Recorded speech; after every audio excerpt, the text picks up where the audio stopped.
અને માર્ગમાં બાબાએ જેમ કહેલું કે માર્ગમાં ભગવાનની કૃપા રહે તો આવી જગ્યા પર આપણને આવું ખાવાનું મળે. જેમ આપણે ભગવાનને ધરાવ્યો આ હવે ખાવાનું રહ્યું નથી. આ મહાપ્રસાદ કહેવાય. આમ ખાવા માત્રથી પણ પાપ અને તાપ મહત્વ છે. જો ભગવાનને ધરાવેલો પ્રસાદ જ્યારે માણસોને મળે તો આપણે બધાનું ભાગી છે. તો અહીંથી હવે ખાલી 2 કલાકનો રસ્તો છે. એટલે અહીંયાથી આપણે પર્વત ચડવાના છે. પણ આ સમય અહીંયા કાઢી નાખ્યો તે પણ સારું, કારણ કે આ તાપ હોય એટલે બધા લુપ્ત થઈ જાય.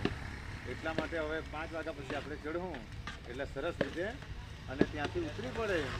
જે કાંઈ ત્યાંથી પ્રસાદ મળતું છે પ્રસાદ લઈને પછી પાછા લક્ઝરીમાં બેસી લેજો અને ત્યાંથી ખાલી 15 યાત્રા પાછી કરવાની છે. બીજા હવે 15 મિનિટનો રસ્તો અને ત્યાં રાત્રિનો મુકામ આપણે